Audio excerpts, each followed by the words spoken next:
Islam diajarkan kita bagaimana cara memotong kuku yang baik. Para ulama memberikan praktikal atau tutorial singkat kepada kita, dan kita ambil salah satu di antara contoh yang disampaikan oleh para ulama terkait dengan perintah ataupun sunnah memotong kuku ini. Al-Imam An-Nawawi dalam konteks memotong kuku, beliau mengajarkan kepada kita, ya khususnya ya sekarang saat saya mengambil video bersamaan dengan hari Jumat, ya ada sunnah untuk memotong kuku. Maka dari 10 jari ini yang tangan, ya yang melekat pada tangan ataupun nanti yang ada di kaki, kita memulai dengan yang telunjuk terlebih dahulu.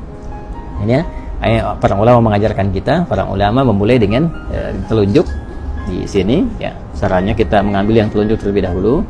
Yang memotong mungkin punya cara yang tersendiri, dimulai dengan telunjuk, kita rapihkan berkesesuaian sehingga tidak terlalu dalam juga, ya, bisa kita ambil sedikit misalnya, ya Bismillahirrahmanirrahim, kita ucapkan Bismillah, ya untuk bisa menjadikan bagian kegiatan sebagai ibadah, ya.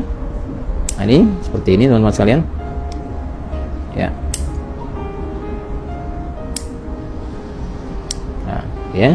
Nah, ini sengaja saya tadahi menggunakan tisu, ini ya, agar juga bagian dari potongan kuku tidak kemana-mana, dan nanti ada hikmahnya. Ada hikmahnya, ya. Saya jelaskan dulu secara keseluruhan, nanti hikmahnya di akhir saya tutupkan. Jadi setelah dari telunjuk sini, kemudian sampai mulai dari kelingking, ya dari telunjuk di sini selesai, maka dilanjutkan dari kelingking, ya, sini telunjuk selesai, kemudian pindah ke kelingking, kemudian ke sini jari manis, ya jari manis dan jari tengah, lalu jempol, ya mulai dari sini telunjuk berpindah, memulai dari kelingking, dari telunjuk ke kelingking, kedua kelingking, dan jari manis, jari tengah, kemudian jempol. Jelas, ya. Lalu berpindah kemudian ke sini bagian kirinya, dimulai dari kelingking, kemudian jari manis, jari tengah, telunjuk ke jempol. Jadi urutannya di sini telunjuk, kelingking, jari manis, jari tengah, jempol, kemudian pindah kelingking, jari manis, jari tengah, telunjuk, kemudian jempol. Demikian di kaki. Ya, kalau sudah selesai ini, kemudian tadi kita tadahi, ya. Ini saya contohkan tadi satu yang telunjuk karena ini hari Jumat saya sudah mendahulukan memotong keseluruhannya. Jadi saya urutkan saja tadi seperti tadi saya sampaikan. Jadi telunjuknya sudah, kelingking sudah sampai ke jempol, kemudian dari sini kelingking sampai ke jempol selesai, kita tadahi.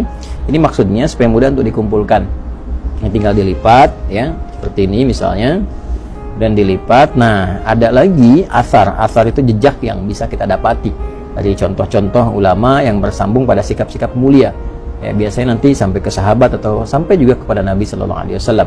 Nah, dari kalangan sahabat ada yang membiasakan seperti Ibnu Umar, ya atau hadis-hadis riwayat-riwayat yang disampaikan oleh Imam Sufyan Ats-Tsauri misalnya, ya memberikan kesan kepada kita bahwa setelah selesai potong kuku ini akan lebih baik kalau bekasnya bisa dikuburkan. Ya, walaupun bukan kewajiban, tapi dianjurkan untuk dikuburkan seperti rambut, ya ataupun kuku, dengan dua tujuan. Tujuan yang pertama adalah menghormati di bagian dari tubuh kita yang telah Allah ciptakan sehingga bisa menjaga kemuliaannya. Ini kan bagian dari tubuh, kan, jaga kemuliaannya, jadi nggak dilempar sembarangan. Walaupun mungkin kita bisa dilipat seperti ini, dibuang ke tempat yang layak, gitu kan. Nah, itu sebetulnya tidak ada masalah juga, tapi akan lebih mulia kalau bisa dikuburkan, lebih bagus. Yang pertama takrim, untuk memuliakan pada bagian tubuh yang telah Allah ciptakan. Kemudian yang kedua, yang penting juga menghindari hal-hal yang bisa menghadirkan madarat yang tidak tampak. Ya, madarat itu hal-hal yang membahayakan kepada diri tapi tidak tampak. Seperti kebiasaan-kebiasaan tukang sihir misalnya, ya atau hal-hal terkait magic yang seringkali menggunakan bagian-bagian dari potongan tubuh, khususnya rambut. Ya, ada juga yang terkait dengan kuku. Ada juga yang menambahkan secara fikih supaya tidak dijadikan sebagai bagian dari potongan-potongan untuk kepentingan-kepentingan lain. Seperti kalau rambut kasusnya jadikan bagian potongan-potongan, ada yang digunakan untuk pakai wig dan sebagainya. Nah, itu supaya tidak digunakan pada yang demikian, akan lebih bagus kalau dikuburkan. Nah, itu secara singkatnya, potong kuku, bagian dari fitrah. Hikmah fitrah itu menjaga kebersihan, tampil lebih rapi dan indah, dan dimulai dengan susunan yang tadi telah disampaikan, diakhiri dengan alhamdulillah, niatkan sebagai ibadah, dan mudah-mudahan selain tampil indah, elok, rapi, juga berpahala di sisi Allah Subhanahu wa taala.